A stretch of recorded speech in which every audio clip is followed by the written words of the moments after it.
So 2020 isn't a year that any of us are going to forget anytime soon, and I think for most of us, we're pretty glad that it's coming to an end.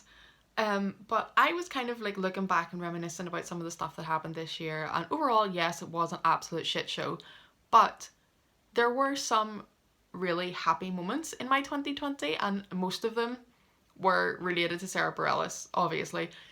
So I thought I would do a little recap of my Sara Bareilles highlights from 2020. I've got about 10 things to run through. I mean, there were a lot of other stuff that I didn't include that I loved, like some podcasts that she did, some other performances, some songs that she recorded. But these are my highlights. Oh, and also, if you don't know, my name's Janine and I just really love Sara Bareilles. So this one people might think was a negative, but I'm going to turn it into a positive. So I'm starting with the 5th of January closing of Waitress Broadway. And yes, it was sad. Yes, I didn't want it to close and I wish it had stayed open for longer.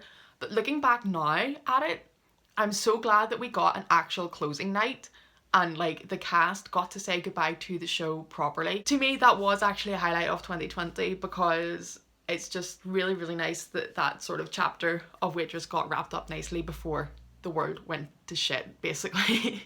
The next three are by far the best weekend of my entire year. So this was the weekend or long weekend from the 24th of January to the 27th of January. So the weekend kicked off on the 24th of January with Sara on Norton. And if that had been the only thing that happened that weekend, it still probably would have been the highlight of my 2020, to be honest. So Sara performed She Used to Be Mine in a suit, looking beautiful, absolutely amazing, stole the show.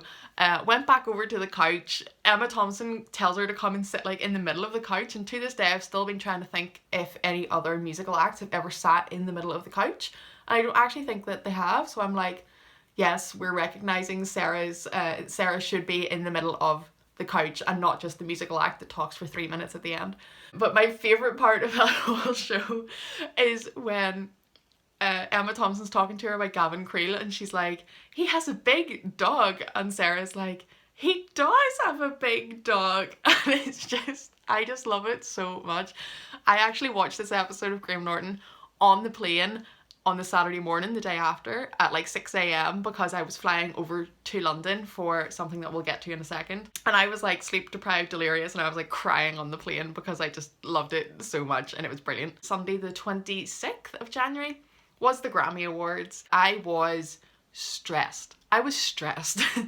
So we went to see Six that evening. Marisha Wallace and Desi Oakley were in the audience at Six.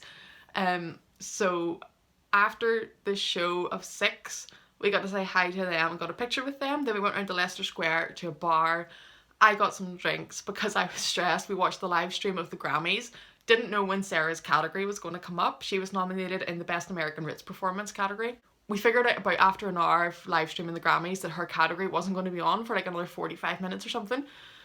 So we got the underground back up to the hotel. Then when we got back into the hotel, I put the stream back on again.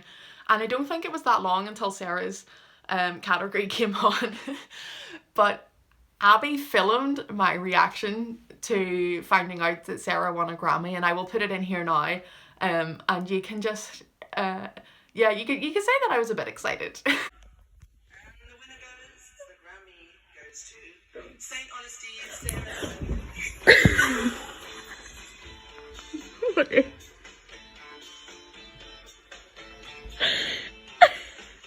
I'm actually done. I will accept this Grammy on their behalf. Oh my god. So American Song, a Songwriters Award. The nominees are I'm actually crying. For Black Herself, Sara B. No. Sarah Watkins for Grammy Award winner Sara Bareilles. I'm so excited. I can. Guess who we see tomorrow? Grammy Award winning Sara Bareilles. So yeah, I was clearly very excited by that. It was like the highlight of my year. I was so excited. I cried.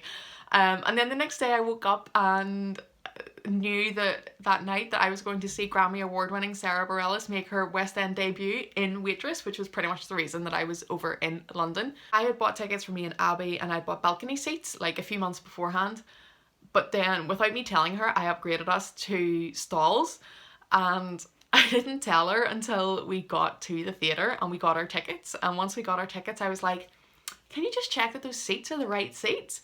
And she was like, what? And she looked at them and started to cry because she was so excited, and I almost started to cry because I was so excited. They were brilliant seats, and I'm so glad that we got to experience Sarah's West End debut together, because that was the first time we'd actually got to see Sara together.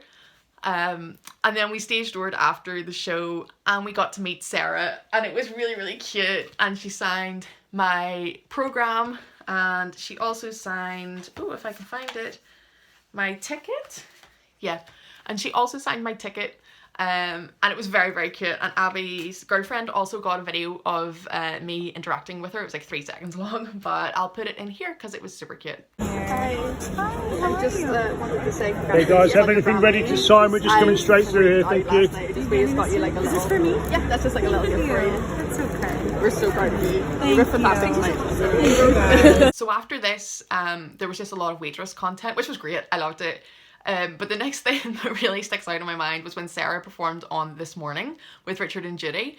She's performed She Used to Be Mine, and I was actually working the day that she performed on it, so I was like, I had it on like ITV Hub in the background. Shh, don't tell anyone. And I was like listening to it in work, and this was the performance where Judy was meant to say that Waitress, the show, was going on tour later in the year, but instead said to Sara, you're going on tour, aren't you?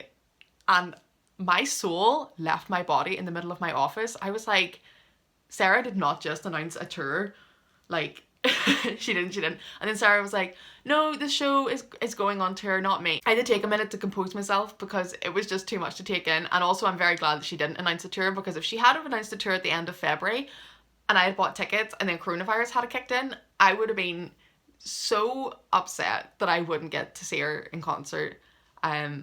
So yeah, but I just remember sitting in work and like hearing Judy being like, oh yeah, you're going on tour, and my heart just going, what? So after this, coronavirus did kick in, and Sara and Gavin had to cut their run on Waitress short and move back to the States, and there wasn't really much happening throughout the rest of March and April time, really. One of the things in April that was really a highlight for me was taking part in the Sara B fans Orpheus video.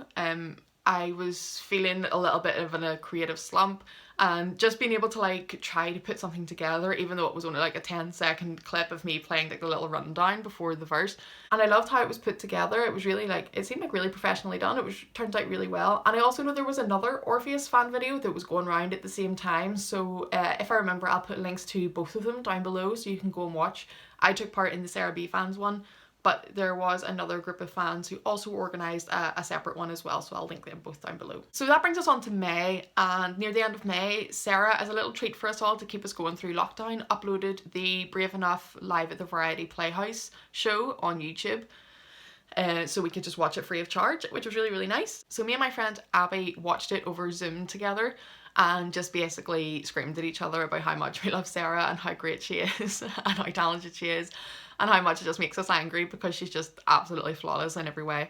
But it was really, really nice to like get to see Sara in concert together, even in the middle of lockdown. So that was like just our kind of a little holding moment until we actually do get to see Sara together properly in concert in the future, whenever that may be. And then that brings us on to Little Voice, which was a massive part of this year for me. One of the really, really cute things about Little Voice was that it reminded me of being in the Glee fandom, but without all of the ship wars and without all of like the nastiness and like the immaturity that some of the Glee fandom had. It was just like, you know, the songs came out, we listened to the songs, we had like the storylines, everybody was discussing it, and then you had to wait to the next week and get more songs. And it was just like a really, really nice time in the middle of the summer, and like having something to look forward to every week and getting to familiarise yourself with the songs and the characters. And the story was so great. The show itself was so pure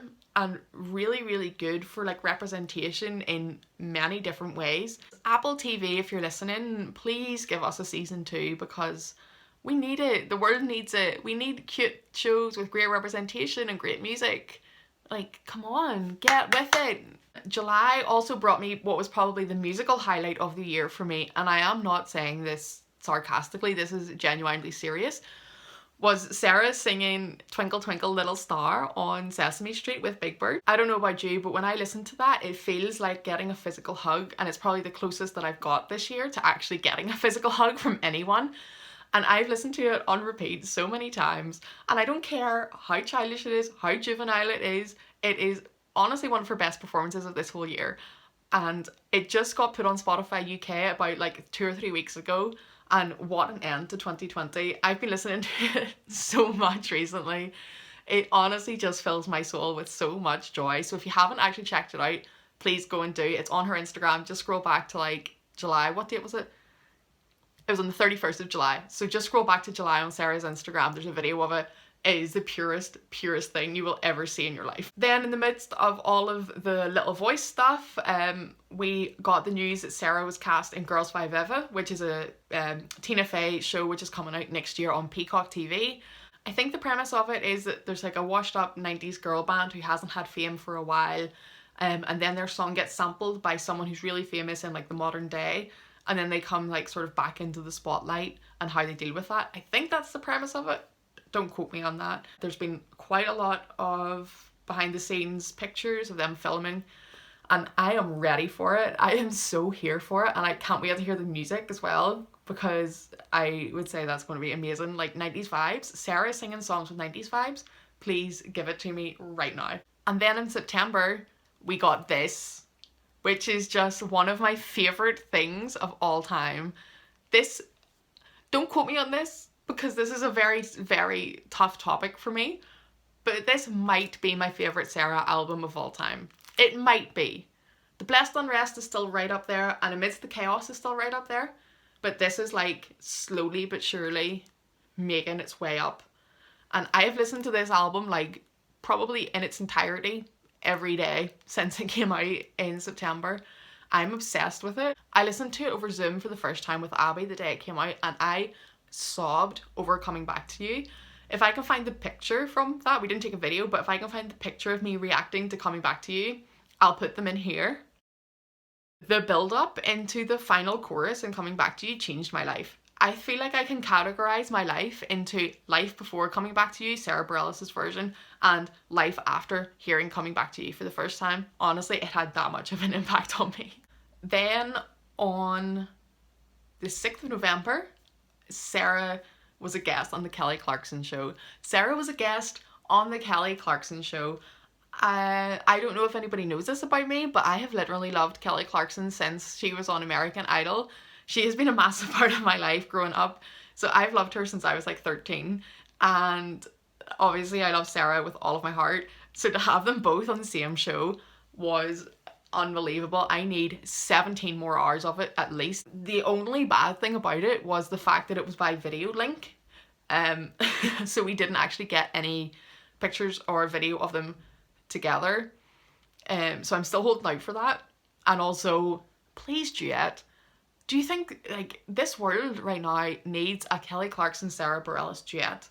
Come on, just do it. I know the Kelly Clarkson show got like renewed for 3 more series recently, didn't it?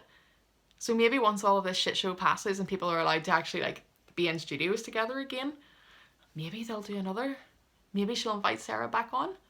And the last thing that I have to talk about, which was really a proper highlight of 2020 for me, was the Broadway Evolved Zoom, the Jenna reunion that Betsy Wolfe organised. So it was a Zoom conversation with 5 actresses who played Jenna. So there was Betsy Wolfe, Nicolette Robinson, Jessie Mueller, Shoshana Bean, and Sara Bareilles. It was on at 1 a.m. UK time, so I stupidly bought a ticket for it and stayed up to 1 a.m.